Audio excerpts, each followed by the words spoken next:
Now, more tiny homes are opening in Seattle. My colleague, Seattle reporter Randy Diamond, put up an article on our Center Square Washington page today. I encourage you to check that out. And he also attended a media event in Seattle on Sunday with Mayor Wilson. So this is the first 50 housing units that are going to be ready tomorrow on Tuesday.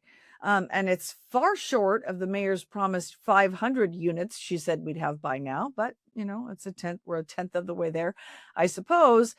And these are in place before the opening of the World Cup on June 15th with that first match. So Wilson took a bit of a victory lap on Sunday. What has been accomplished here is remarkable.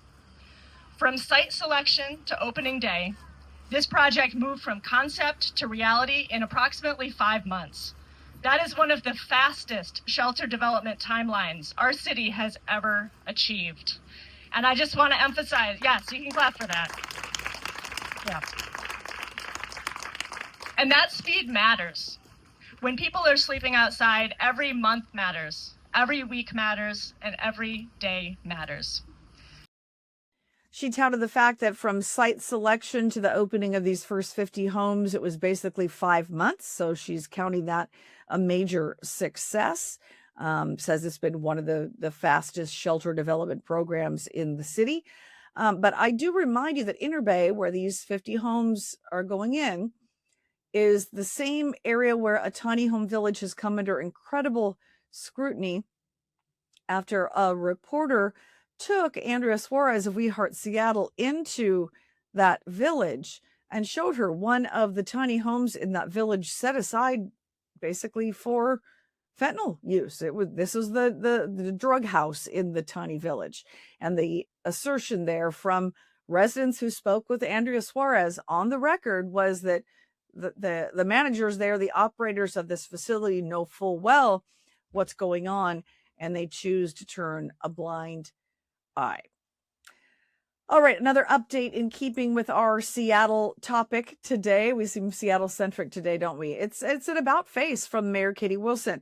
She has now ordered that surveillance cameras that were installed in the SoDo, the stadium district, for the FIFA World Cup tournament be turned on.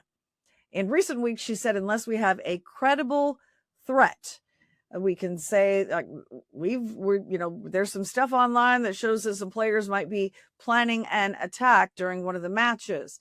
We're not going to turn those cameras on. She doesn't like the cameras because she says that it allows the federal government to use them for immigration purposes, and she wants people's privacy protected. But she said that on Friday, a statement came out from her office that said, I'm going to activate the cameras following updated information from Seattle Police and the FBI and the current global and local threat environment. Didn't say there was a specific threat, which again, she said she would have to see that before to turn the cameras on. But I think there's been a heck of a lot of pushback on this. And we spoke specifically about this very issue just a little over a week ago with John Scholes with the Downtown Seattle Association, who was at the time saying, we've got the cameras there. We put them there knowing World Cup is coming. We got to have these cameras on. There's no reason in the world not to do so. Cameras are clearly helping us solve crimes that otherwise wouldn't be solved and helping us apprehend suspects who have, committed serious crimes that potentially wouldn't have been apprehended otherwise. I've never heard a juror, a victim of crime, or a prosecutor say, hey, we wish we had less evidence.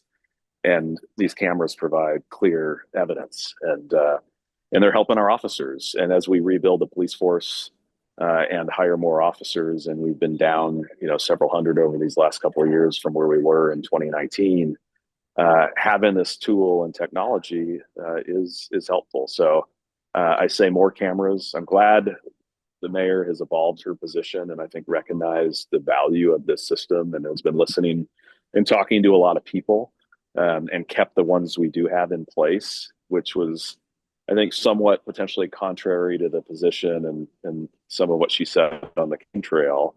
So I commend her for, listening, evolving her position, taking on new information. I do think the ones by the stadium that have been installed, we should turn them on.